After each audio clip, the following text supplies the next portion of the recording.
If you want to come inside, you give it back." The muffled shout came from behind the locked side door of my own house. Then came the knocking. A weak, rhythmic thud against the aluminum siding, almost swallowed by the howling wind. I dropped my army duffel bag on the driveway asphalt, breathing in air that smelled like wood smoke and freezing exhaust. A single child-sized woolen sock lay half buried in the snow near the steps. My 38 years of life, my entire career as a major, in an Army signal unit anticipating cyber threats, nothing prepared me for the tiny footprints leading away from the front door. I followed the trail around the corner of the garage. Red and green Christmas lights blinked against the vinyl siding, casting flashes of color onto pale skin. Ivy was huddled against the concrete foundation, and her teeth clicked together so hard I could hear the bone jarring. She was 8 years old, wearing only a thin holiday sweater and 5 degrees Fahrenheit. "Ivy." I closed the distance, my combat boots crunching through the icy crust. She looked up, and I saw her bare hand gripping a stiff, frost-covered envelope against her chest. "Dad said, I have to give it back," she whispered. Her voice was thin, scraping out of her throat. He locked the door. I stripped off my heavy winter jacket and wrapped it around her shoulders, picking her up immediately. She weighed practically nothing in my arms, so I carried her straight to my car and left my bags in the snow. I opened the rear door, strapped her in, and popped the trunk. The blue go bag was right where I kept it. I pulled out the thermal blanket and cocooned her inside the metallic fabric. "My hands hurt," Ivy murmured, looking down at her red fingers. "Now they do not feel like anything." I dialed emergency medical services and kept my voice steady, utilizing the exact tone I used when managing a security breach on base. The dispatcher told me to get her to the nearest urgent care, advising me not to rub her skin aggressively. While still on the line, I pulled my phone away from my ear and opened the home security app to check the front porch camera. The timestamp showed Ivy walking out the door, and the lock clicked behind her. 19 minutes ago. 19 minutes in freezing temperatures. My thumb moved purely on muscle memory. I exported the video file and sent it to my secure cloud storage. The side door rattled open. Colin stood on the threshold in his thick flannel robe, while his mother, Marlene, peered out from behind him, holding a mug of hot cocoa. "Are you trying to wake up the whole neighborhood?" Colin asked. He stepped out, shivering exaggeratedly. "You are supposed to be on base until tomorrow." Marlene took a sip from her mug. "She is disobedient, just like you." I did not shout, nor did I demand an apology. I simply looked at the man I had been married to for 11 years. "How long was she outside?" "Long enough to learn." Marlene answered for him. Colin crossed his arms, rubbing his elbows to stay warm. "She can come in any time she wants, if she obeys. Tell her to give me the mail." I looked down at the envelope my daughter had refused to drop. I took it from the car seat. The paper was stiff from the cold, but I ripped the seal open right there in the driveway. "That is junk mail," Colin said. He lunged forward, reaching for my hand. I stepped back, keeping the heavy car door between us. I reached inside the torn paper and pulled out a piece of plastic. It was a credit card. The silver lettering stamped across the front caught the glare of the driveway floodlight. "Ivy M. Whitmore." My name was on it, Ivy said from the back seat. "You told me never to give papers with my name on them to anyone else." Marlene set her mug on the porch railing, her jaw tightening. "Family business stays in the family. You have no right snooping through his mail." "This is a credit card," I said, holding the plastic up, "issued to an 8-year-old child." Marlene scoffed, shaking her head. She opened adult mail. "That is a federal offense. We were teaching her a lesson." I did not waste breath arguing about mail fraud with a 65-year-old former tax preparer. Instead, I pocketed the card along with the envelope. "Ivy needs a medical evaluation," I said, and then I slammed the car door shut. Colin jogged down the steps, his bare ankles sinking into the snow. You take her without my permission, and I will call the police. That is kidnapping. You will lose custody before you even unpack your bags." He expected me to freeze. The man expected the threat of losing my daughter to make me walk back into that house and apologize. I walked to the driver's side and opened my door. "Call them." I got in, locked the doors, and backed out of the driveway. Colin stood in the snow, yelling something I could not hear over the heater blasting inside the cabin. Once we were on the main road, I connected my phone to the dashboard Bluetooth and dialed Rachel. I had paid her retainer 3 months ago. The attorney picked up on the second ring. "The contingency starts tonight," I said. "Are you safe?" Rachel asked, her tone instantly shifting to business. "Ivy and I are in the car, and we are heading to the clinic." "Do not go back to that house," Rachel instructed. "Do you have the envelope?" "Yes." "Keep it. I am initiating the notices." The next morning, Colin and Marlene woke up to a courier taping a formal notice to the front door. The letter stated that Ivy was safe, that all of my personal and financial records were officially restricted, that evidence from the previous night had been preserved, and that any further contact must go through legal representation. I was not there to see Colin check his phone and find that the pending loan disbursement had been suspended and his lender portal placed under compliance review. I was not there to hear Marlene scream about what I had told the bank. I was sitting in a sterile room at the pediatric clinic, drinking stale coffee from a paper cup. The doctor had cleared Ivy with mild hypothermia. She was sleeping on the exam table, tightly clutching the blue thermal blanket. Rachel sat in the plastic chair next to me, her laptop resting on her knees. With my signed authorization as Ivy's parent, she had helped me request a fraud-related credit disclosure in my daughter's name. "Tessa," Rachel said softly. I leaned over to look at the glowing screen. The report did not show an 8-year-old girl. It listed a woman named Ivy M. Whitmore. It stated her age as 28, and it showed a credit history stretching back over 14 months. Rachel zoomed in on the page, highlighting a massive line of available credit, and then she turned her screen toward me. "Tessa, this is not one stolen card. Someone built your daughter an adult life." Rachel kept her laptop angled toward me, but the heavy wooden door to the examination room clicked open before I could fully process the rows of financial accounts. "Doctor." Evans walked in with a digital tablet tucked under one arm. The pediatrician checked the chart, offered a tight nod, and confirmed that Ivy had mild hypothermia. She would need monitoring for a few hours, yet the danger of permanent tissue damage had passed. I sat on the edge of the crinkling paper covering the exam table. Ivy lay under the blue thermal blanket, staring at the fluorescent ceiling light.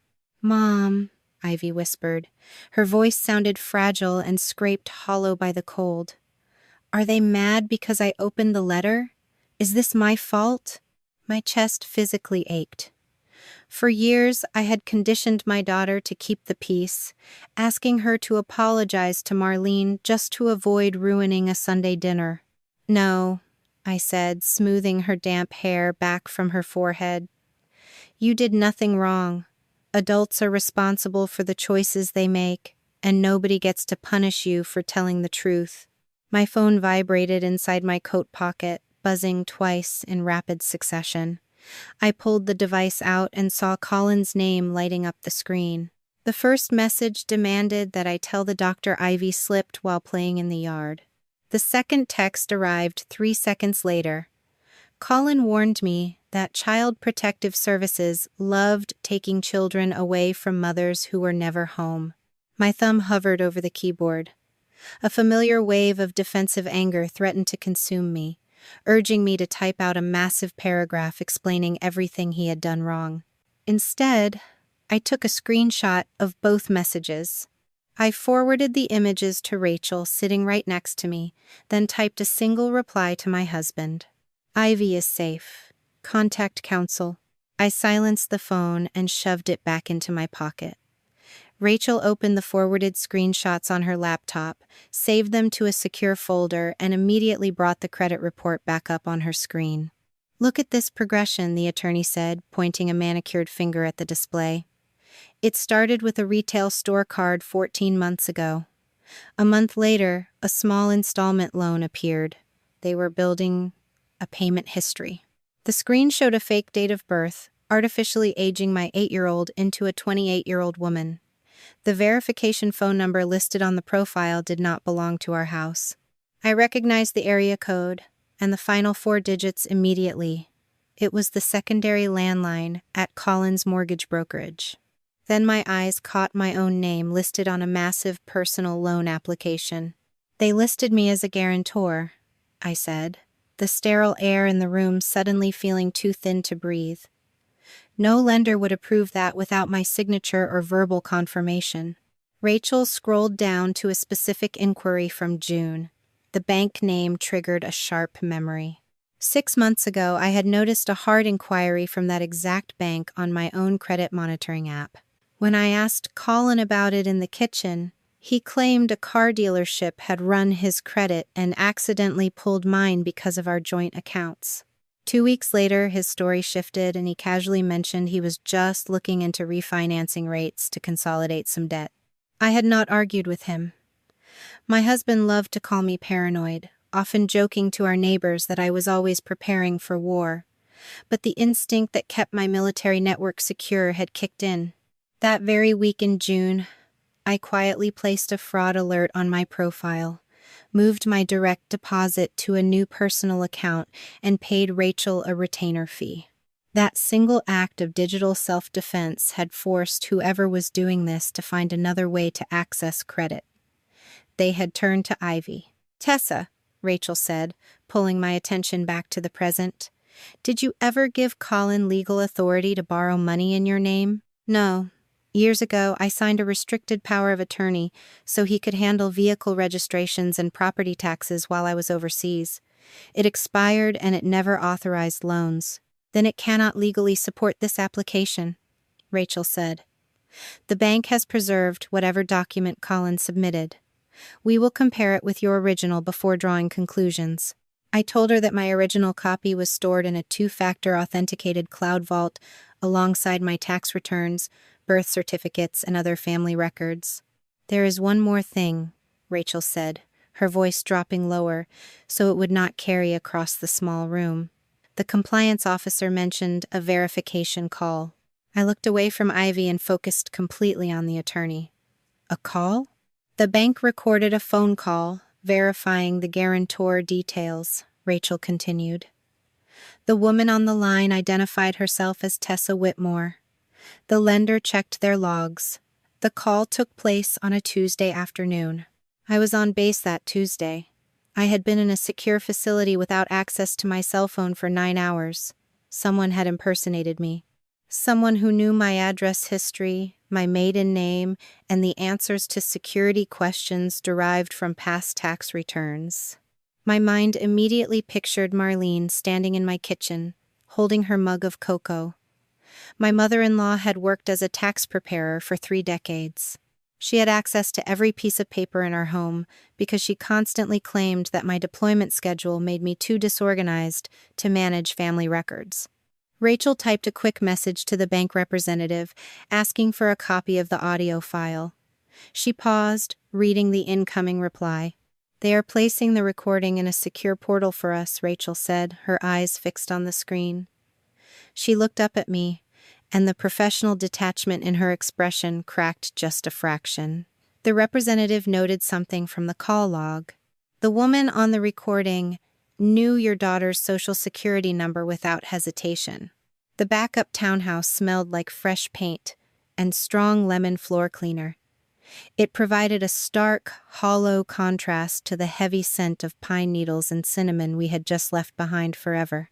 I carried Ivy through the front entrance, her small hands still wrapped tightly inside the blue thermal blanket from my emergency bag. The space was modest, offering only 2 bedrooms and a basic kitchenette, but the deadbolt engaged with a heavy, satisfying metallic thud. I had researched and leased the property 3 months earlier on a month-to-month agreement, paying the rent from my separate salary account. Ivy stopped in the middle of the empty living room. She stared at a stack of cardboard boxes sitting in the corner, her eyes wide and exhausted. I unpacked a folding table, locked the metal legs into place, and set up a small desk lamp to create a warm circle of light. "How did you know we were coming here?" my daughter asked. I pulled out a wooden chair and guided her to sit down. I did not know for sure, I told her, smoothing out a map she had drawn on a piece of scrap paper earlier that week.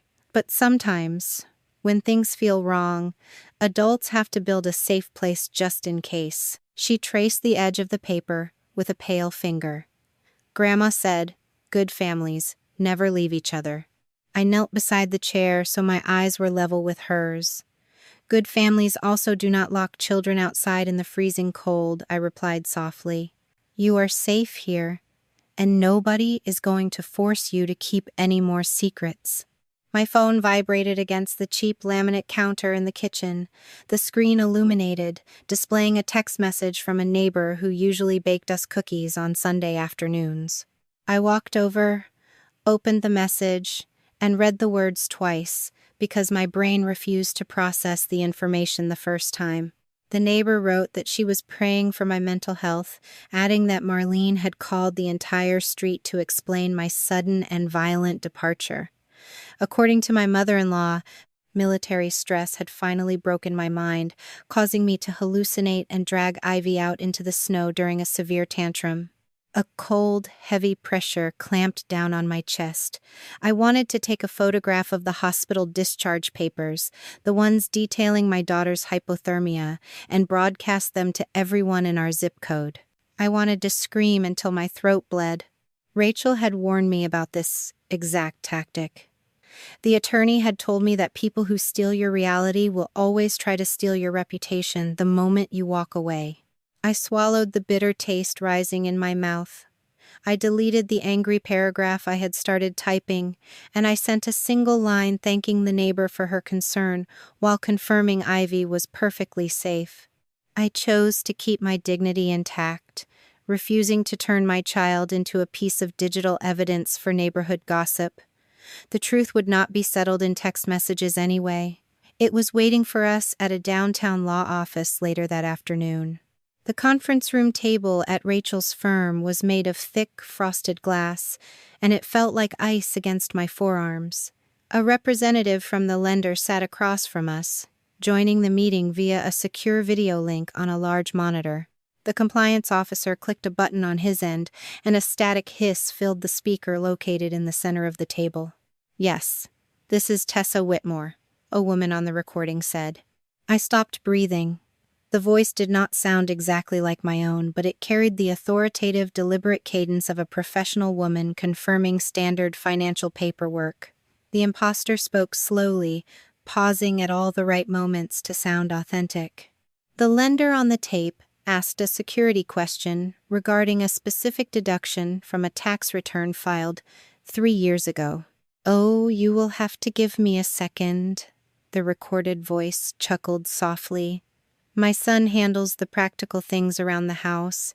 My fingernails dug into my palms.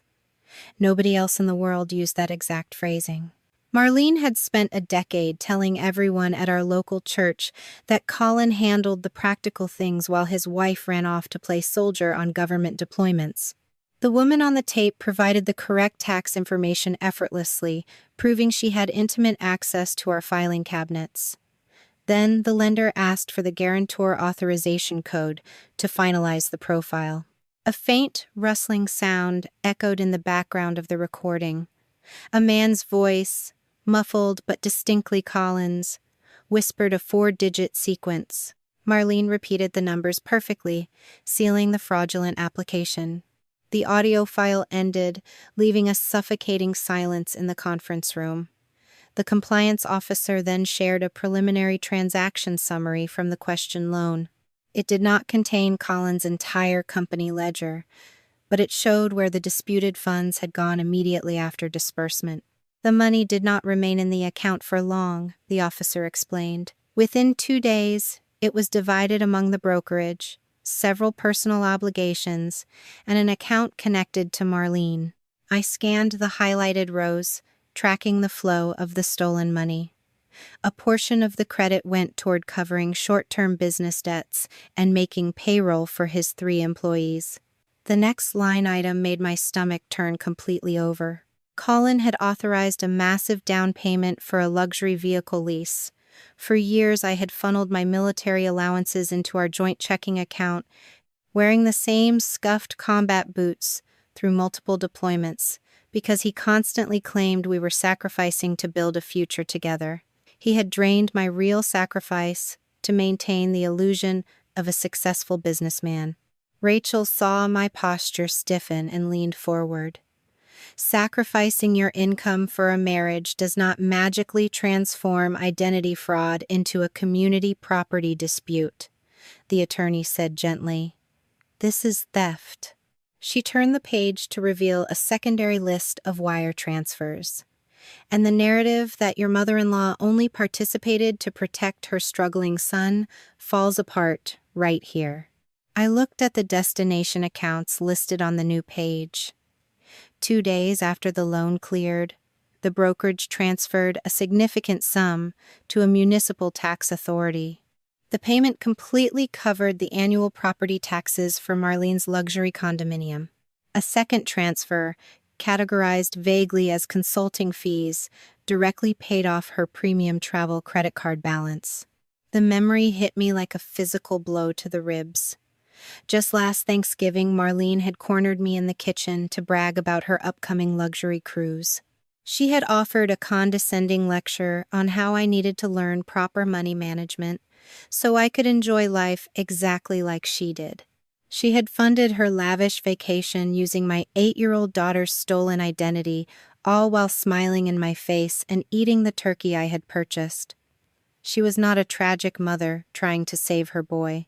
She was a silent partner reaping the rewards.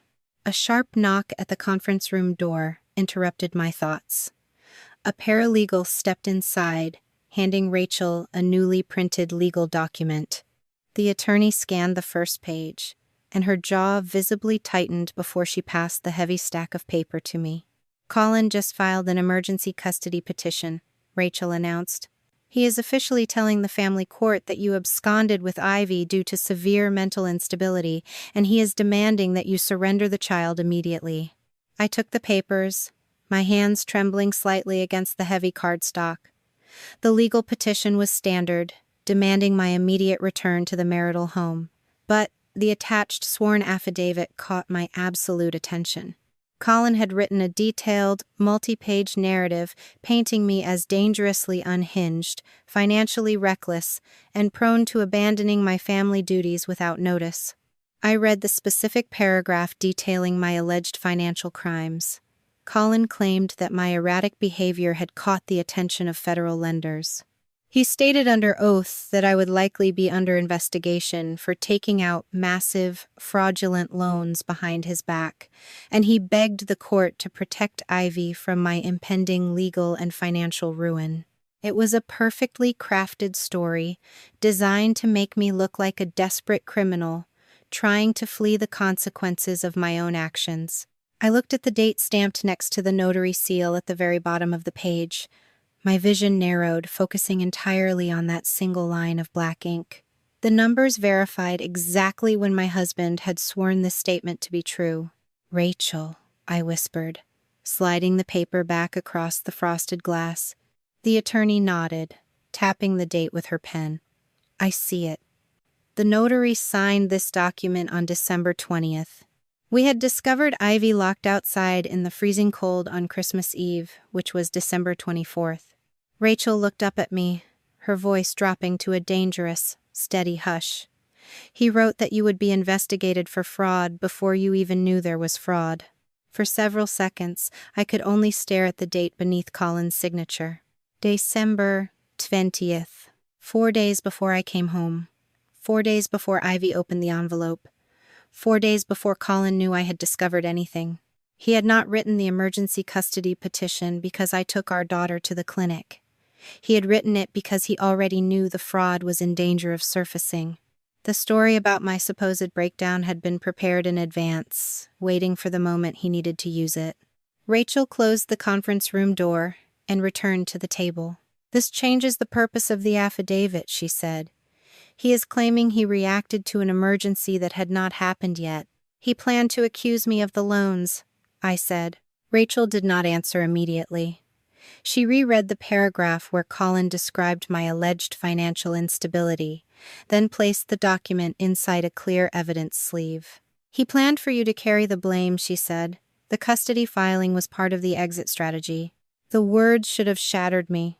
Instead, they settled into place beside every unanswered question from the previous year. Colin's sudden interest in my deployment calendar, Marlene's repeated comments about military stress, the jokes about my inability to manage the home. None of it had been casual. They had been building a version of me that could later be presented to a judge. A careless wife, an absent mother, a financially unstable soldier who had panicked when her crimes were discovered. Rachel leaned toward me. "Do not contact him about this document. Do not ask why he prepared it early. Let him continue believing the date means nothing." I nodded. 3 months earlier, I would have driven straight home and placed the affidavit in front of him. I would have demanded an explanation, listened to him change the subject, and eventually allowed him to convince me that I was overreacting. That woman no longer controlled my decisions. "What happens now?" I asked. "We answer the petition," Rachel said. "We submit the medical report, the security footage, his messages asking you to give the doctor a false explanation, and the date of this affidavit. We do not need to prove the entire financial scheme at the emergency custody hearing. We only need to show that Ivy is safe with you and that Colin's account cannot be trusted." I glanced through the glass wall of the conference room. Ivy was sitting with a paralegal in the reception area, coloring inside a book someone had found in a desk drawer. She had drawn a small blue house beneath a yellow sun. Every window was open, but the front door was shut. "I do not want her questioned in a courtroom," I said. "She will not be," Rachel replied. "The camera, the clinic records, and Colin's own messages carry more weight than forcing an 8-year-old to repeat a traumatic event." That afternoon, I met with Ivy's school counselor. I did not tell the staff about the financial investigation. They did not need to know every ugly detail of our marriage. I gave them copies of the temporary legal notice, removed Colin and Marlene from the unrestricted pickup list, and added the friend who had agreed months earlier to serve as my emergency contact. The counselor folded her hands on the desk. Ivy told her teacher she might be arrested for opening someone else's mail. My stomach tightened.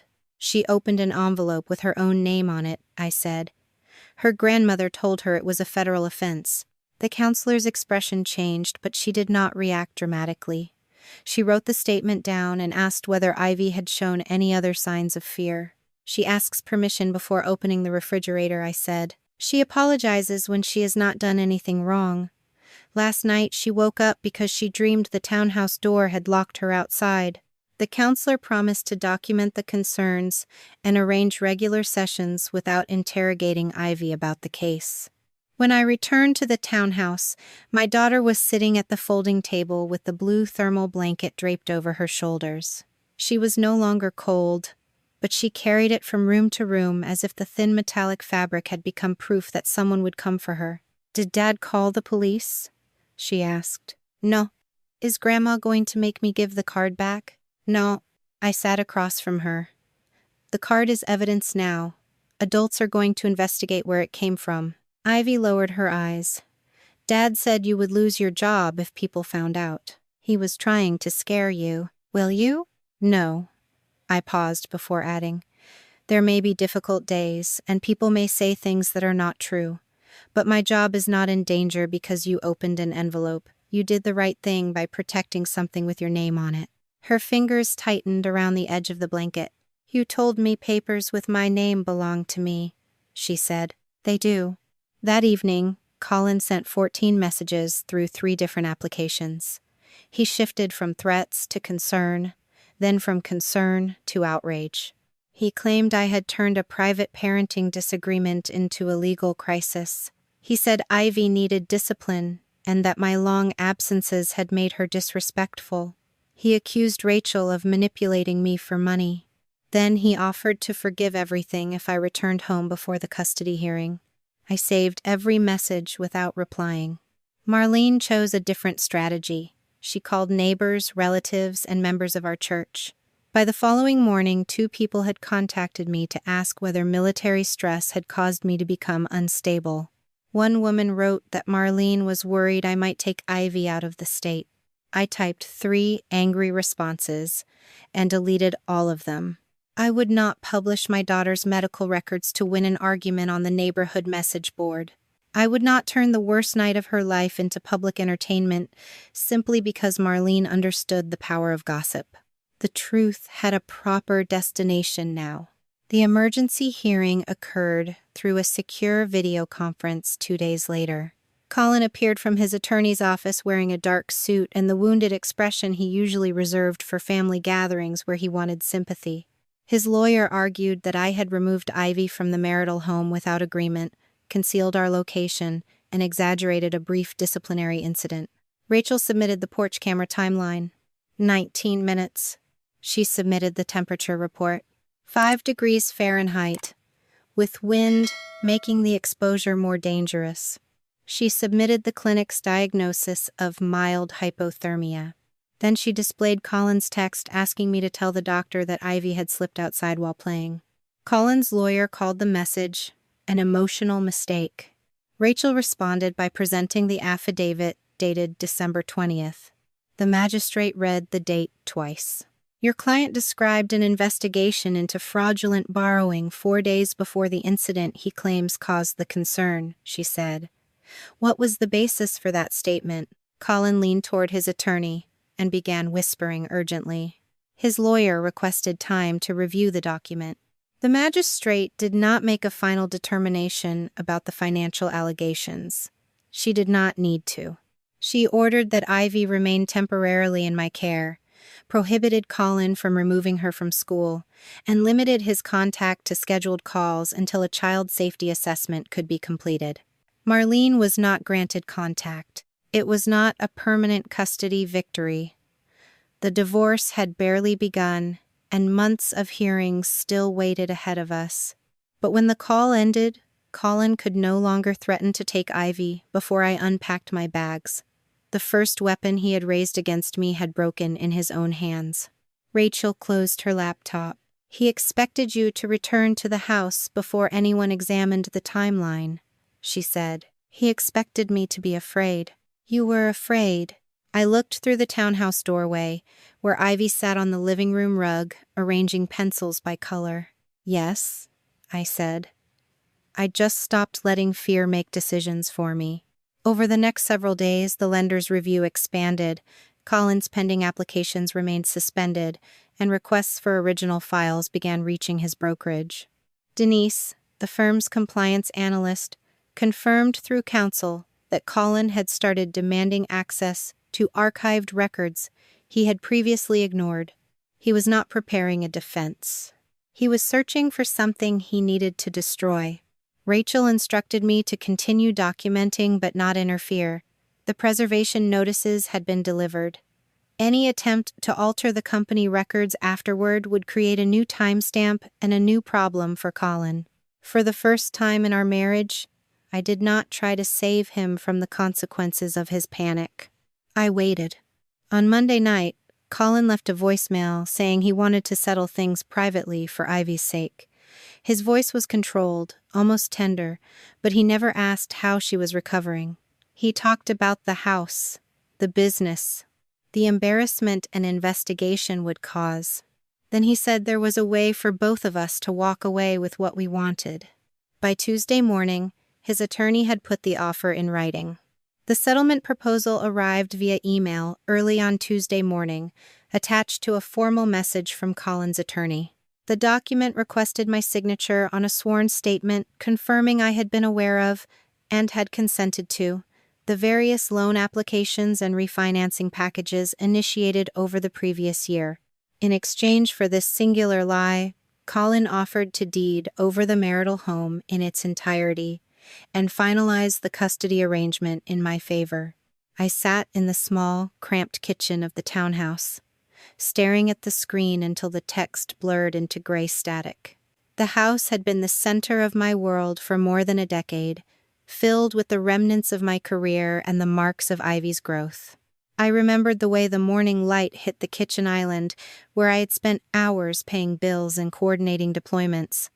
Every corner of that property held a piece of my history, and handing it over felt like pruning away a part of my own identity. Rachel called just as I reached for my coffee. "Do not sign it," the attorney said before I could even greet her. "If you put your name on that statement, you are assuming personal liability for every cent they borrowed, and you are effectively handing them a legal shield that will destroy your own credibility in the fraud investigation. It is a trap, Tessa." "I know," I answered, my voice steady despite the ache in my chest. "They are desperate because the bank is escalating," Rachel explained, her tone shifting to a more clinical, urgent register. "They need your explicit consent to neutralize the compliance investigation." I closed the laptop, cutting off the view of the settlement document. Choosing to lose the house felt like a final amputation, but I understood now that the structure I had been trying to protect was never a home to begin with. It had been a set, a stage where I played the supporting character in a drama scripted by my husband and his mother. I looked at the bare walls of my new small kitchen, and for the first time in years, the air did not feel heavy with secrets. A few hours later, a representative from the bank's internal investigation unit requested a meeting via video conference. The investigator, a man named Miller with a tired face and a desk covered in stacks of paper, walked me through the bank's internal audit trail. He explained that the automated fraud detection systems had flagged our accounts nearly a dozen times over the previous year, triggering a manual review process that required supplemental documentation. "Every single time we reached out, your husband provided the necessary explanations," Miller said, his eyes scanning through digital records. "He submitted additional identification, explanation letters, and confirmation emails that supposedly came from you." I watched as he displayed the submission logs. Each time a fraud alert occurred, Colin did not stop the process. He pushed harder. He fabricated new layers of evidence to bypass the automated safeguards. He genuinely believed he was smarter than the system, but his own arrogance had created a perfect paper trail. By repeatedly forcing the lender to accept his explanations, he had left his digital signature on every single step of the fraud.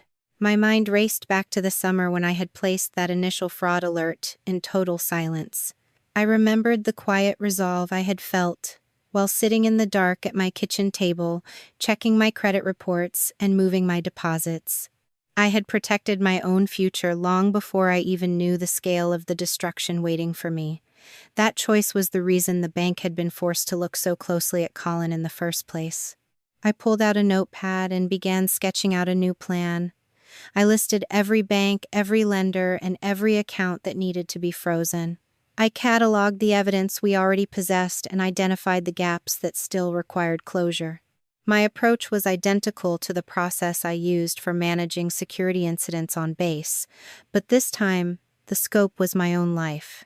Rachel called back in the early evening, her voice sharp with sudden urgency. "We have a problem. Denise just reached out through the secure channel. She says Colin is planning to close the brokerage office this weekend. He is clearing out the desks and migrating the company servers to an off-site location." "Can we stop the server migration?" I asked, my hands clenching into fists. "The preservation notice gives us leverage," Rachel answered.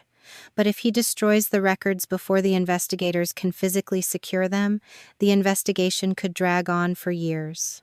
He is trying to purge the evidence." I thought about the folder Denise had mentioned, the one labeled with my name. If that server was wiped, the evidence of his intent would vanish. "He wants to clean up what he calls duplicate test applications," Rachel said, echoing the words Denise had relayed earlier. "He is attempting to scrub the digital paper trail before we can gain full access." I took a long, slow breath, forcing myself to push aside the panic. If I rushed in now, I would destroy the legal integrity of the case. I had to let the system do its work, even if the wait felt like an eternity. I had spent years waiting for him to change, waiting for the marriage to stabilize, and waiting for the pressure to lift. I could wait a few more days for the law to catch up with his desperate, frantic scrambling. "Let him move the servers," I said, my voice cold and calm. "If he moves them after receiving the preservation notice, he is only proving his guilt." The realization settled in my mind with the weight of a stone. Every move he made was a frantic attempt to cover his tracks, but every action he took to hide the truth only provided more material for the investigators. He was digging his own grave, shoveling the dirt as fast as he could, and I was simply standing by, watching the depth increase. I tucked my daughter into bed that night, feeling a profound sense of gratitude that she was safe in this small, quiet townhouse. She fell asleep quickly, her breathing even and deep, unburdened by the chaos of the adult world. I sat at the folding table, the desk lamp casting a warm, steady light over my scattered notes. My life was still complicated, and the months ahead would be filled with lawyers, hearings, and the cold reality of dismantling everything I had once held dear. I thought about the house we were going to lose and the inevitable sting of the coming divorce, but the fear that had defined my existence for so long was gone. I looked at the credit report again, the phantom life they had built in Ivy's name, and I knew what I had to do. I had to kill the ghost they had created. I had to systematically reset the credit history, notify every bureau, and establish, beyond any shadow of a doubt, that Ivy was a child who belonged to herself. My phone chimed in the dark room. It was another message from Rachel, but it was not about the servers. Rachel's message contained no audio file. Denise filed a supplemental compliance report, she wrote. Colin accessed the archived application folders less than an hour after receiving the preservation notice. She documented every file he opened. Do not contact him. I read the message twice. Colin had spent years mocking my habit of saving records. Now he was moving through his own system, opening the exact folders investigators would eventually examine. He probably believed he was cleaning up a mistake. Instead, the server logs were recording his panic one click at a time. I called Rachel, keeping my voice low so I would not wake Ivy. "Does accessing the files violate the notice?" I asked. "Access by itself is not necessarily illegal," Rachel said. "He still owns the business and may have legitimate reasons to review company records. What matters is what he does next. If files are altered, renamed, transferred, or deleted after formal notice, the system will preserve those actions. So we let him keep moving. We let qualified investigators watch him move," she corrected. "You stay away from the office. You do not warn Denise, confront Colin, or attempt to access his business systems." The distinction mattered. I was not launching an operation against my husband. I was protecting myself while the people with lawful authority handled the investigation. After ending the call, I opened the notebook beside my laptop.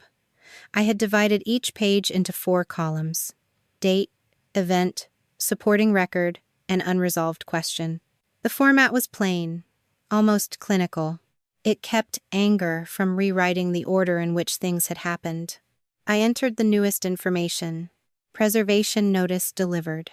Colin accessed archived application folders. Denise created a compliance entry. No direct contact. The final column remained the most important. What was he searching for? I reviewed the timeline without opening any account or system that did not belong to me. The first hard inquiry had appeared in June. Colin's explanation changed twice. My fraud alert followed. Several lender requests for additional verification came afterward. Months later, a credit card arrived in Ivy's name. The pattern suggested that my quiet fraud alert had not stopped the scheme. It had forced Colin and Marlene to produce more documents, more explanations, and more digital records to keep it alive. Every safeguard they tried to defeat had required them to leave another trace. A soft sound came from the hallway. Ivy stood outside the bedroom, dragging the blue thermal blanket behind her. Her hair was tangled across one cheek, and her eyes were only half open. "I heard you talking," she said. "Are they coming here?" I closed the notebook. "No one is coming inside." She looked toward the deadbolt as though she expected it to turn on its own. "Dad knows where we are? He knows we are safe. He does not have permission to come here." Ivy stepped closer to the folding table. Her gaze fell on the credit report, where her name appeared above the false date of birth. "Is that the pretend me?" The question struck harder than any accusation Colin had sent. I turned the document face down. "It is a false record someone created using your information." "Does she get my birthday?" "No." "My name?" "No. Your name still belongs to you." She climbed onto the chair beside me and pulled the blanket around both of us. For several minutes, neither of us spoke. The refrigerator hummed in the kitchenette. A car passed outside, its headlights briefly sliding across the bare wall. "Grandma said families share everything," Ivy whispered. "Families can share food, homes, stories, and responsibilities," I said. "They do not get to steal your identity or force you to keep dangerous secrets." "What if Dad says he was helping us?" "Helping someone does not require lying about their name." Her fingers traced one of the blanket's silver folds. "Will you make him say sorry?" I wanted to promise that Colin would eventually understand what he had done. I wanted to give her the kind of answer children deserved, one where truth forced bad people to become better. "I cannot make him understand," I said. "I can make sure he does not get to do it again." Ivy considered that answer, then leaned against my shoulder. After she fell asleep, I carried her back to bed and waited until her breathing settled. Before leaving the room, I checked the window latch, the closet, and the hallway light. The routine was unnecessary, but performing it gave my hands something useful to do. Back at the table, I stopped thinking only about the criminal case and began listing the practical steps required to restore Ivy's life. Notify each credit bureau. Request removal of every fraudulent account. Secure her social security information. Create a record for future lenders showing that the profile belonged to a child. Update school pickup permissions. Arrange counseling. Build a monthly budget that did not include Colin's income. The list was long, but none of it depended on Colin changing, apologizing, or cooperating. That realization brought a quiet kind of relief. For most of our marriage, every plan had required me to predict his mood. I waited until he was calm before discussing bills. I softened questions so he would not accuse me of interrogation. I delayed decisions because Marlene insisted family matters needed consensus. In the townhouse, my plans required facts instead of permission. I opened my banking app and reviewed the separate account I had established months earlier. It was not a hidden fortune. It contained enough to pay rent, utilities, groceries, legal retainers, and several months of basic expenses, if I remained careful. The balance represented postponed purchases, overtime shifts, and the military allowances I had stopped depositing into the joint account after the unexplained inquiry. Colin had called that decision selfish when he discovered part of my pay no longer appeared in the household account. Now that money was keeping his daughter warm, I created a new folder in the secure vault and named it Ivy Recovery. Inside, I placed the clinic report, the credit disclosure request, the porch camera export, and Colin's messages asking me to lie to the doctor.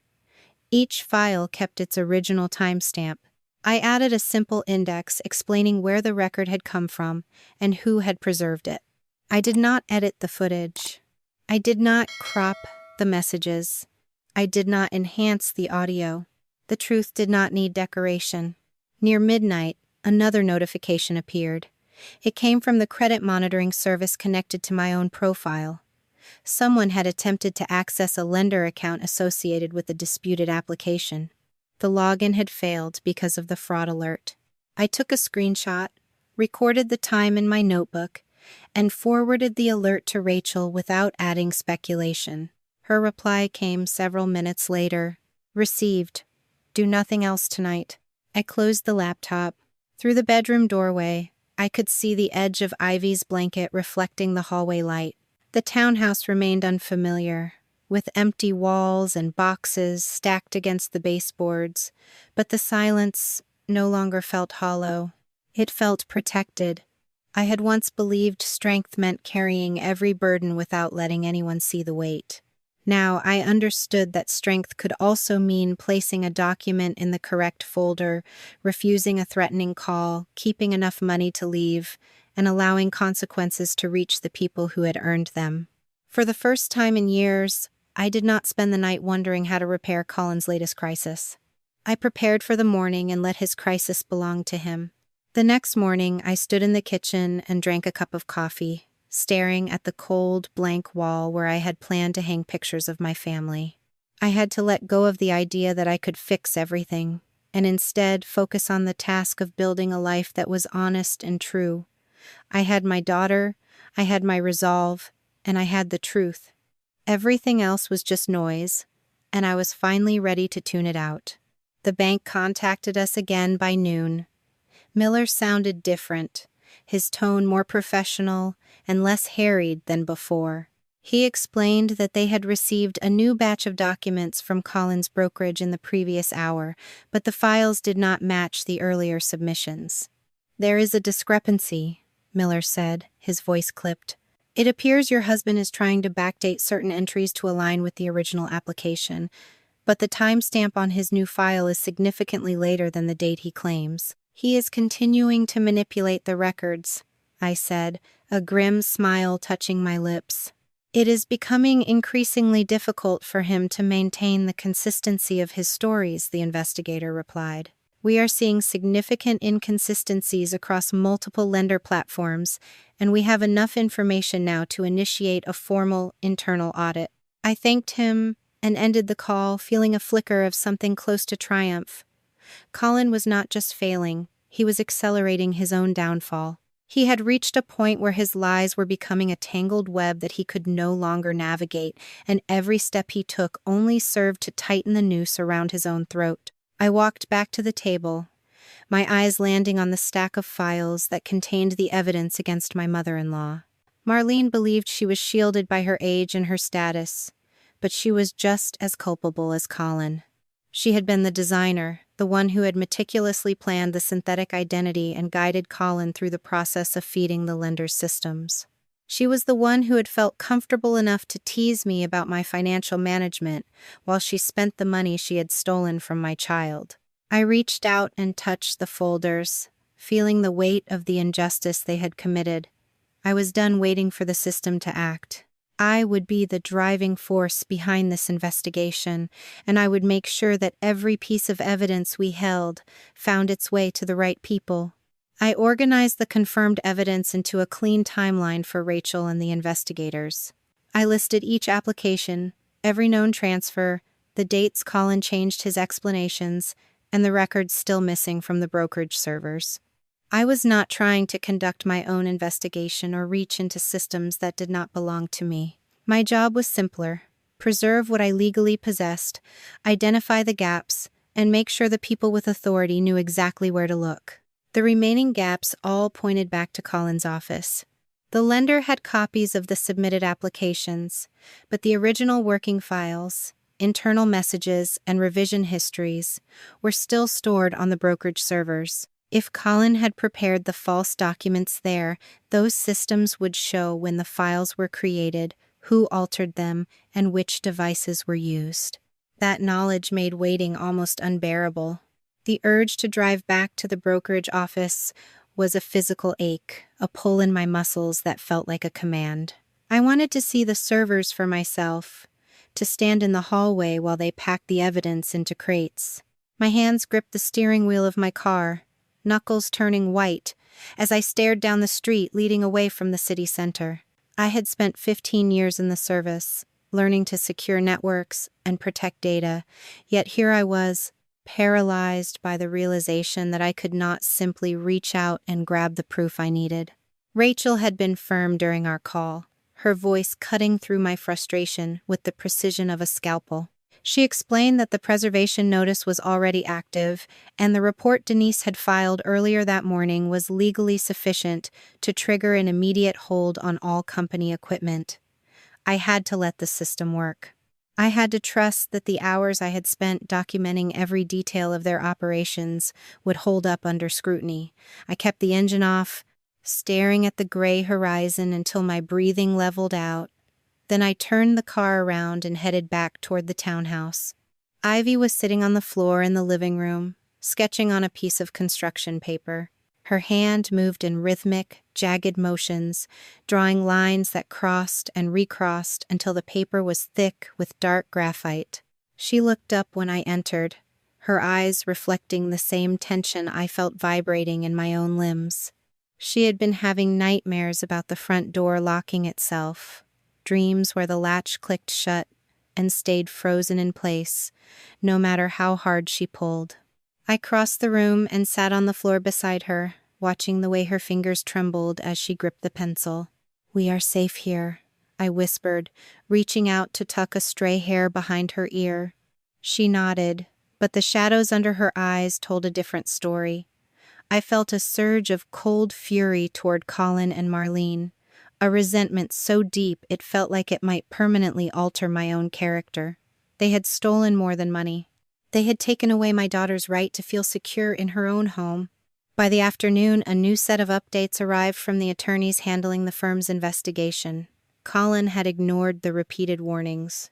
He had arrived at the office before the sun was fully up, barking orders at his staff to crate the server racks and load them into a rented moving truck. He seemed to think he could outrun the law by simply changing the physical location of his hardware.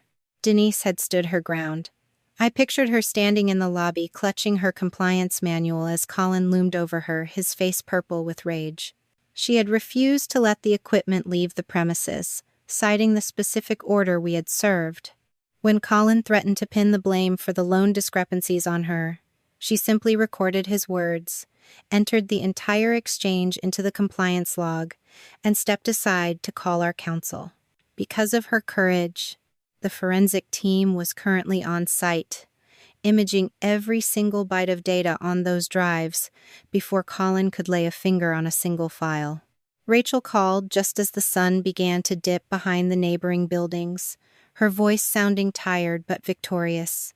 The investigators had successfully recovered a massive spreadsheet titled Seasoning Period from an account linked to Marlene.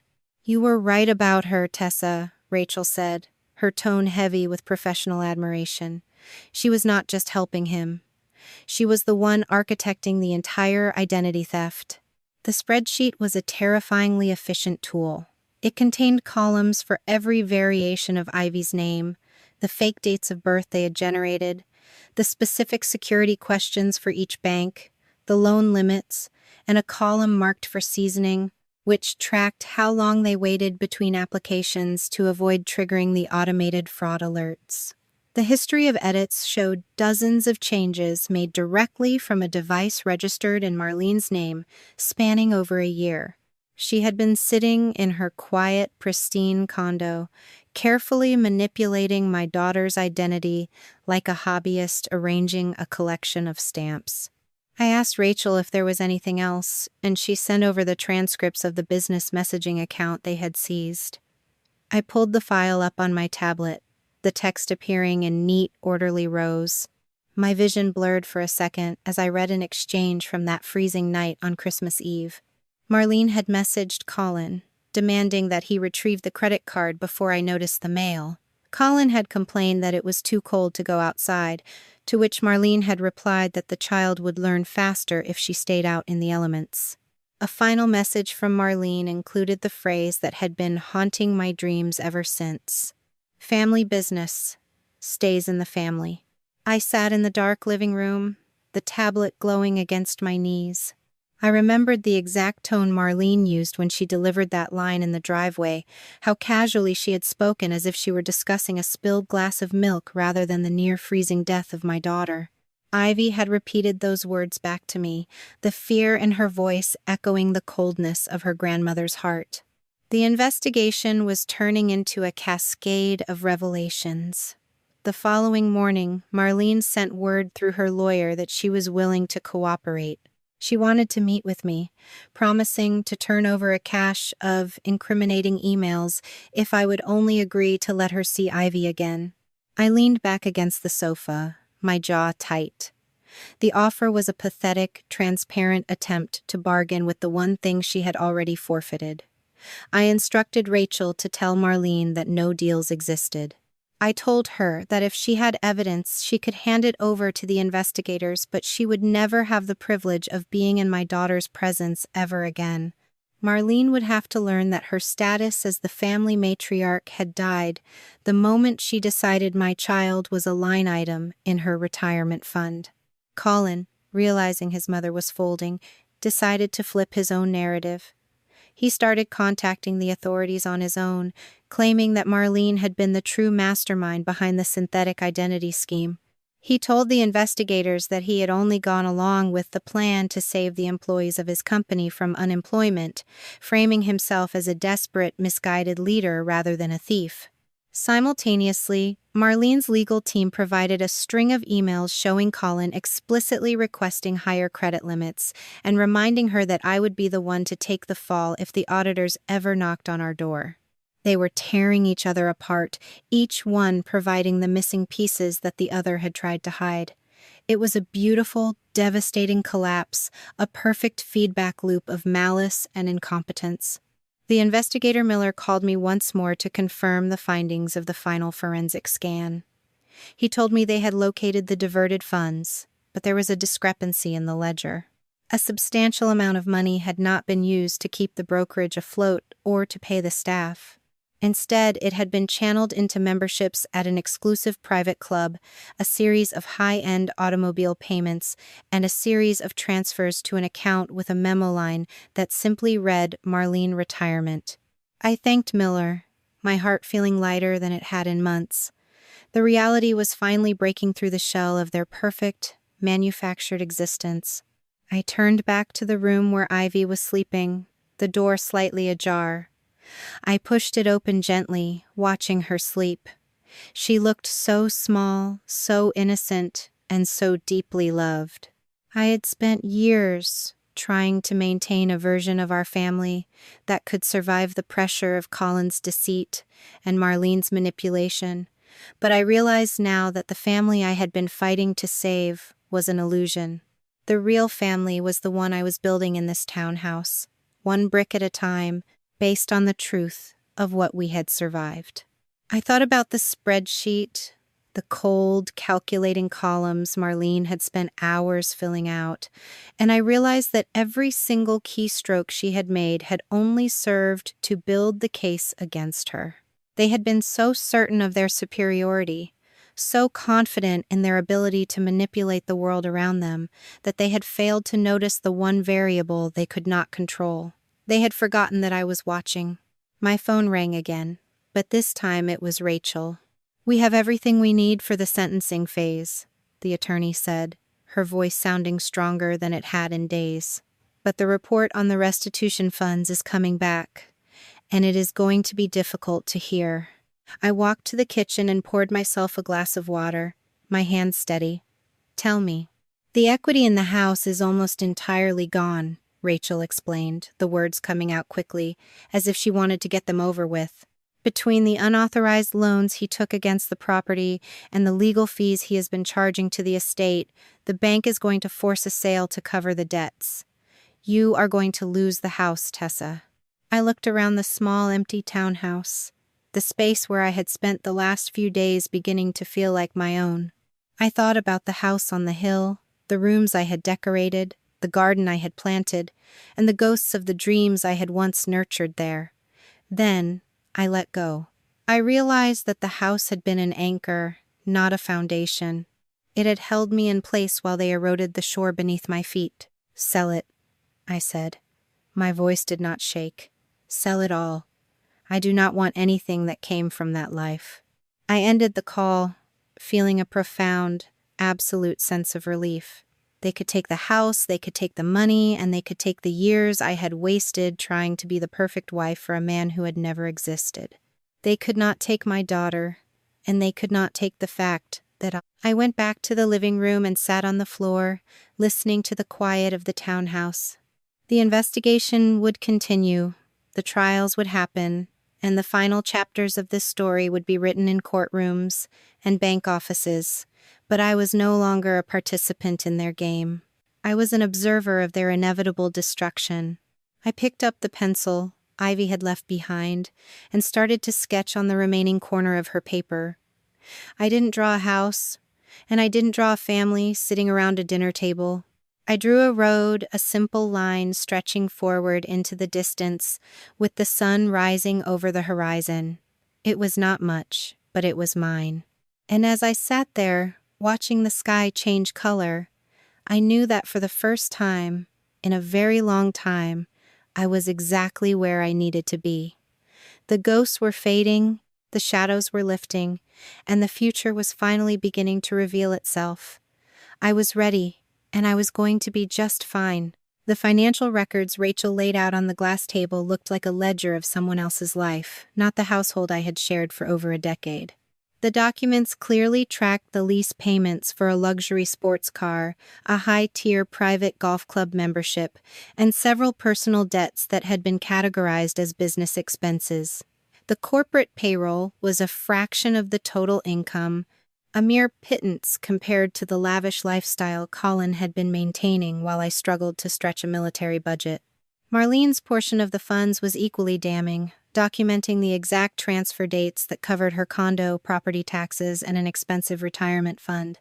The theory that they had committed fraud to save the firm's employees collapsed under the weight of their own spending habits. Ivy walked into the kitchen, her eyes still heavy with sleep. She did not ask about the law or the mountain of paperwork on the counter. She simply looked up at me, her face pale in the morning light. "Mom, does Dad love us if he used my name to take money?" she asked. I pulled her into my lap, feeling the slight weight of her small frame. "A person can say they love you and still make choices that hurt you," I said, my voice quiet and steady. I did not try to soften the reality or explain the complexity of her father's financial betrayal. I chose the truth, even if it was a bitter draft for her to swallow. I admitted that I had also made mistakes, specifically by asking her to be quiet and accommodating to preserve an image of harmony that had never actually existed. A few hours later, a video file arrived from Colin's legal team, intended to be a peace offering. I sat before the screen, watching him appear in a dimly lit office. He looked disheveled, his suit jacket rumpled, his eyes darting across the frame as he spoke. He apologized for the night on the porch, claiming he had panicked and truly did not realize how long our daughter had been exposed to the freezing temperatures. "I just wanted to keep things together," he whispered, gesturing vaguely at the walls behind him. "We have so many memories in this house, Tessa. You cannot just throw all of that away." Then, his eyes fixed on the lens with a strange, calculated intensity. "Tell them we handled the money together," he pleaded, his voice cracking into a thin whine. "Just sign a statement that we were partners in the investments. We can put this behind us." The apology vanished the second he asked for the lie. It was not a plea for forgiveness. It was a transaction. He was still trying to buy his way out of the wreckage he had created, using our history as the currency for his immunity. Suddenly, the tone of the investigation shifted entirely. Marlene, perhaps sensing the walls closing in, turned her own legal counsel against her son. She handed over a stack of emails, transcribed voice messages, and detailed timelines in hopes of securing a lighter sentence for herself. Within the recordings, I heard Colin discussing how he planned to use my military deployment schedule as an alibi for the fraudulent submissions. Marlene swore she had only followed his lead out of fear, yet her own handwritten notebook, which she had carelessly included in the evidence, listed specific lender targets and projected return dates. Every piece of their defense shattered against the other's betrayal. Colin provided the authorities with Marlene's notebook to prove he had been led by her experience, and she countered by providing the emails where he personally approved every illicit transaction. Each attempt to shift the blame only cemented the case for the prosecution, as they inadvertently provided the missing context for the other's actions. I felt a sudden, sharp coldness when Rachel placed a specific document from a local refinance firm in front of me. It was a pre-qualification form bearing my signature. I remembered signing it months earlier, believing it was a preliminary step Colin needed to compare interest rates for a potential loan consolidation. "This is the anchor," Rachel said, her voice dropping to a warning whisper. "The defense is going to argue that you signed off on the entire debt consolidation strategy right here. If we cannot prove what this document looked like when you signed it, Colin is going to claim you were a full participant in every one of the fraudulent applications that followed." I looked at my own ink on the paper, the mark of a woman who had trusted her husband to handle their financial future. The realization of how easily my confidence had been weaponized against me left a metallic taste in my mouth. My trust had been the very thing that allowed him to build the elaborate web of lies, and now that trust was being used to paint me as his co-conspirator. The room felt smaller, the walls closing in as I stared at the signature that held the power to destroy everything I had fought to protect.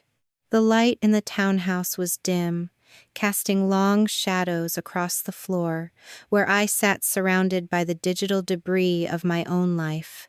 I opened the cloud vault, the one I had meticulously populated for years, with every scanned document and verified receipt I could gather. My hands moved with a practiced rhythm, scrolling through folders labeled by year and subject, searching for a single digital ghost in a graveyard of data. Colin had once mocked me for what he called my digital hoarding, claiming that keeping every attachment was the behavior of a woman who didn't trust the world. He was right. I didn't trust the world, and I certainly didn't trust him. I went back to the original email thread Colin had sent months earlier, back when he had first brought up the idea of refinancing our marital home. I located the attachment, a 4-page file that I had downloaded and archived the moment he sent it. I opened the original document, holding it side by side on my screen with the 6-page version the lender had submitted as evidence. My pulse quickened as the discrepancy became glaringly obvious. The file I had originally reviewed was a 4-page pre-qualification form containing only standard information about household income and asset verification, with no certification language that would have permitted the borrowing of additional funds. The version Colin had submitted to the bank was different. He had clearly inserted 2 pages into the middle of the document, placing them neatly before the page that bore my actual signature. The footer of the original document showed page 4 of 4 on the final page where I had signed, but the version he had provided to the lender had been modified so that my signature page now displayed the footer, page 6 of 6. He had manipulated the entire sequence, effectively turning a harmless inquiry into a binding contract for a debt I had never agreed to assume. The hash value, the timestamp, and the metadata of my original email attachment provided irrefutable proof that my file existed in its authentic 4-page state, long before he ever uploaded his fraudulent version. A profound sense of clarity washed over me. I wasn't an accomplice who had suddenly developed a conscience. I was a victim whose trust had been methodically dismantled. I wasn't just a wife who had been duped. I was a professional who had been targeted by a criminal who lived in my own home. I looked at the signature on the screen, the ink of my own hand, and realized that it hadn't been my consent he was capturing. It was my reputation he was harvesting. I pushed the laptop away, leaning back against the wall of the quiet bedroom where Ivy was sleeping. The folder labeled Tessa Exit Plan sat on my hard drive, waiting to be reviewed. I clicked it open, finding a draft affidavit, a list of debts he intended to assign to my name, and a cold, clinical roadmap for transferring the assets of his brokerage into a new entity that he would control entirely. There were notes in Marlene's handwriting, scrawled into the margins of the digital files, suggesting he should use the investigation as a way to portray me as financially reckless. She had even typed out a specific custody narrative, describing me as an absent mother who was too stressed by her deployments to provide a stable home for Ivy. Every line I read was a calculated strike at the most vulnerable parts of my life. The phone rang. It was the prosecutor's office. They explained that Colin was attempting to negotiate a plea agreement that would minimize his prison time if I would simply sign a statement acknowledging that some of the financial losses could be attributed to civilian error rather than deliberate fraud. It was another bargain, another attempt to buy my silence with the illusion of peace. I didn't scream, and I didn't vent my fury. I told them that I would not lie. I told them that the damage was not an error, it was a crime, and that I expected the court to see it as such. I didn't demand the maximum sentence out of spite. I simply refused to compromise the truth for his convenience. I then started to draft my victim impact statement. I had intended to pour my rage into the words, to paint a picture of the betrayal that had poisoned our marriage, but as I wrote, I found myself editing the sentiment down. I removed the flourishes intended to shame him and kept only the descriptions of the concrete reality. I wrote about the night on the porch, the way the cold felt against my daughter's skin, and the specific, irreparable loss of the security we deserved. I had barely finished the final sentence when a notification popped up on the screen. Colin had sent another message through his attorney, a final, desperate warning. He wrote that if I dared to speak at his sentencing, Ivy would grow up knowing that her mother had been the one to send her father to prison. I stared at the words, the familiar thread of guilt winding its way through my thoughts. He was still trying to use Ivy as a shield, still trying to make me believe that her happiness was anchored to his presence in our lives. I reached for the power button on the screen, watching the glow fade until the room was pitch black. I didn't need to respond. The evidence was secured, my statement was ready, and the path ahead was finally illuminated by the cold, hard logic of the truth. I walked to the closet where the blue go bag sat tucked away on a high shelf. I pulled it down, feeling the weight of the items inside, but I didn't set it by the front door this time. I walked to the back of the closet, pushed aside the boxes, and placed the bag in the darkness, out of sight. I didn't need to be prepared for a fire anymore, because I was the one who had finally decided to extinguish the flames. The next morning I stood in the lobby of the courthouse. The marble floors echoed with the sound of footsteps, a hollow, unforgiving noise that matched the state of my own heart. I held my victim impact statement in my hand, the paper feeling heavy and significant. Colin walked in a few moments later, his appearance more polished than at the hearing, but his eyes were darting around the room, desperate for a path of retreat. He saw me standing near the entrance and moved toward me with a slow, deliberate pace, his lawyers hovering a few steps behind him. I didn't turn away. I didn't flinch. I kept my gaze fixed on his face, watching the confidence drain from his expression as he realized that the old version of me was gone. He leaned in, his voice a low, jagged whisper that barely reached my ears. Say one word, and our daughter will know you chose prison for her father. I looked at him, feeling absolutely nothing, no fear, no hesitation, and no regret. I adjusted the folder in my grip, took one steady step forward, and stepped past him, leaving the man I had once called a husband to deal with the silence I had left in my wake. The courtroom air tasted like dust and fluorescent light. I took my seat, the wooden pew hard against my back, while Colin paced the hallway outside, his suit hanging off his frame like he had lost weight in the weeks since our final separation. He looked less like the titan of industry he had once played and more like a man, realizing the curtain was finally about to fall on his performance. Marlene sat 3 rows behind him, her gaze fixed rigidly on the mahogany bench, refusing to acknowledge her son's existence, let alone the shared wreckage of their strategy. The judge entered, and the room snapped to attention. I didn't look at them. I kept my eyes on the heavy carved wood of the clerk's desk, waiting for the moment my life would officially stop being defined by their choices. Colin's attorney stepped forward first, clearly abandoning the unified front they had maintained for months. He presented a series of documents, the notebook Marlene had kept, the text threads where she had dictated instructions and laid them out with the cold precision of a surgeon performing an autopsy on his own client's mother.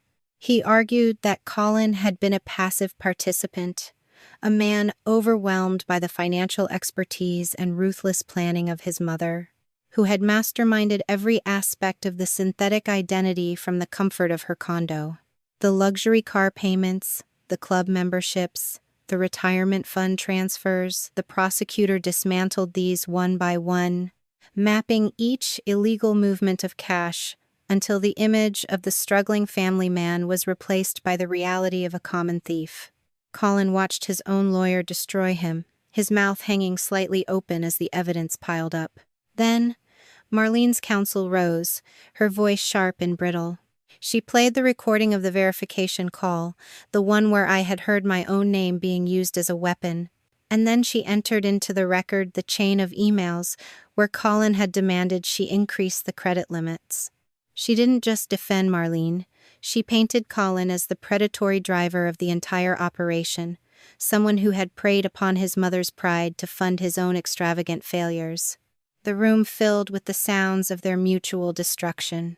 Every audit log connecting the identity verification codes to Colin's personal smartphone, every transfer of funds that landed in Marlene's accounts, every piece of that 4-page attachment I had saved months before it all coalesced into a single, undeniable conclusion. They were not a family protecting each other. They were two scavengers fighting over the scraps of a carcass they had killed together. The prosecutor turned to me, signaling it was time for my victim impact statement. I stood, the paper in my hand feeling light, as if it held nothing more than words. I didn't look for their reactions. I didn't want to see Marlene's performative tears or Colin's desperate, pleading eyes. I am not here to ask this court to break my family, I said, my voice steady and echoing against the high ceiling. I am standing here to ask this court to recognize who already did. I described the night I came home to find a child left in the freezing cold of a Christmas night, the sound of her small hands against the siding of a house that was supposed to be her sanctuary. I spoke of the way her name had been turned into an asset, a piece of plastic to be used for luxury and greed, and the way her grandmother had told her that the cruelty she endured was just a lesson in obedience. They used the word family as currency, and they used tradition as permission to cause harm, I said, my gaze finally sweeping over the courtroom. They believed that if they were loud enough and persistent enough, the truth would eventually lose its shape, but they were wrong. I sat down, and the silence that followed was total. Colin and Marlene entered their pleas, separated by the deep divide of the evidence they had provided against each other. There would be no shared defense, no final moments of unity, only the long, grueling process of sentencing that would follow their individual admissions of guilt. As the bailiffs moved to take them into custody, Colin tried to look toward me, his lips moving in a silent, last-ditch plea for mercy. I didn't look back. I was already looking toward the door, toward the future I had spent months fighting to reclaim. Marlene reached out, her fingers twitching as she whispered something about how Ivy would eventually understand that this was all for her, but I stopped her with a single sentence. Ivy needed you that night, I said, my voice empty of heat, but you were too busy counting your stolen money to be there for her. The doors swung open, and I walked out of the courtroom, the weight of the last year finally slipping from my shoulders. Rachel was waiting for me in the hallway, her expression a mix of relief and gravity, as she handed me a final document detailing the preliminary restitution findings. The brokerage is liquidated, and the house has to be sold to cover the remaining debts, Rachel said, not looking up from her papers. The equity you had left is essentially gone, swallowed up by the legal fees and the restitution owed to the lenders who were defrauded. I stood in the center of the bustling corridor, the noise of the courthouse swirling around me like a tide I had finally reached the shore of. I looked at the paper, seeing the end of the life I had built on a foundation of false trust. "Do you want to fight the sale, Tessa?" Rachel asked, her gaze finally meeting mine with genuine concern. "We can try to claw back a fraction of the equity, but it will mean staying entangled with them for months, maybe years." I thought about the house on the hill, the rooms that held nothing but the memory of the lies I had lived, and I smiled. It was a small, clean feeling, a final letting go of the last piece of their control. "Cut them off, Rachel," I said, my voice firm and clear. "Sell it all. Take the equity, take the house, and take every last scrap of what they think they own. I don't want a single cent that was tainted by their choices." I pushed open the heavy main doors and stepped out into the afternoon heat, the air feeling brighter and fresher than it had in a decade. The battle for my daughter's future wasn't finished. There would be sentencing, there would be restitution, and there would be the long, slow work of healing. But the noise of their chaos was finally over. I was done being the person they expected me to be, and I was ready to start the life I had actually earned. The final walkthrough of the marital home felt like visiting a museum dedicated to a woman I had outgrown. I moved through the foyer, where sunlight hit the polished hardwood in patterns that used to dictate the rhythm of my mornings, but now the space felt strangely hollow. I pointed out the height markings Ivy had etched into the pantry door frame, little notches tracking 8 years of growth, and I felt a pang of nostalgia that dissolved just as quickly as it had arrived. I could have fought to keep a portion of the equity, engaging in a protracted battle that would have tethered me to Colin and his lawyers for years, but I chose to walk away with my peace of mind intact. My representative stood by, her presence a silent testament to the months of work we had poured into this resolution, and she didn't question my decision to close the door on the property forever. The sentencing hearing occurred 2 months later. Colin received a sentence of 6 years in federal prison, coupled with a mandatory restitution order that stripped him of his mortgage brokerage license and permanently barred him from holding any position of trust within the financial industry. The firm he had fought so hard to protect was dissolved, its assets liquidated to satisfy the claims of the lenders he had betrayed.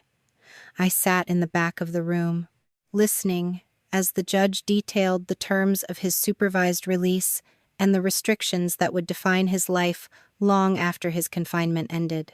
Colin kept his eyes fixed on the floor, his posture brittle, and when the bailiffs led him toward the side exit, he looked back once, searching for a sign of recognition in my expression that he would never receive. Marlene's outcome was equally definitive. She was sentenced to 3 years in prison, ordered to pay substantial restitution, and stripped of her ability to practice tax preparation, an industry that had provided her with the tools to orchestrate such a sophisticated scheme. Her condo was sold after liens and restitution orders were entered against her assets, with the recoverable proceeds directed toward the financial victims of the scheme and the damages owed to the victims of her design. She didn't look at me as she was led away, but I heard her voice, thin and frantic, telling her attorney that someone needed to check on her orchids, as if the small, trivial details of her old life still held any weight in the reality she had created. The news of their downfall rippled through our old community, carried on the back of official reports and the quiet confirmation of court records. I didn't need to say a word to the people who had once believed Marlene's stories about my mental instability. The truth did the work for me, spreading through every phone call and coffee shop conversation until the narrative that had once threatened to ruin my reputation was replaced by the cold, undeniable record of their greed. They hadn't just lost their freedom. They had lost their ability to control the story. And for people like them, that was the most profound punishment of all. I focused my remaining energy on restoring the sanctity of Ivy's identity. With the help of the credit bureaus and the detailed records provided by the bank, we systematically excised the fraudulent accounts from her profile. I sat with her on the rug in our new townhouse, holding the official letters of correction, and explained that her name belonged only to her. She asked, with a flicker of lingering anxiety, if her father could ever take it back, and I held her hands, looking her directly in the eyes until she saw the certainty I felt. The credit monitoring services I had established, combined with the permanent fraud alerts on her file, ensured that her personal information was finally secure behind a digital wall that neither of them could ever scale again. A year later, the townhouse in the quiet suburb felt like a sanctuary. It was small, far less imposing than the house on the hill, but it was ours. The mortgage was manageable, fitting neatly within the budget I had crafted to provide us with stability without requiring any sacrifice of my integrity. My schedule was finally my own, free from the shifting whims of Marlene's expectations and the silent pressure of Colin's manufactured crises. I had built a network of support for Ivy, finding a therapist who understood the specific weight of what she had survived, and I had regained the freedom to be the mother I wanted to be without looking over my shoulder. The final symbol of the nightmare sat on the dining table, a relic of a war that had been won. It was the credit card, the piece of plastic they had used to buy a ghost-like existence for my daughter. The evidence had been released back to us after the conclusion of the case, and I held it in the light, feeling the weight of the plastic against my palm. "Do you want to keep it?" I asked Ivy, who was sitting across from me, her own expression calm and curious. She reached out, took the card, and without a second of hesitation, walked over to the kitchen scissors. She cut the plastic into 4 distinct pieces, watching as the fragments clattered onto the hardwood floor. She didn't look back at the pieces, instead walking to her bedroom door and taping a handwritten sign to the surface that read, "Knock first." I watched her for a moment, the weight of the past receding into the background of our lives.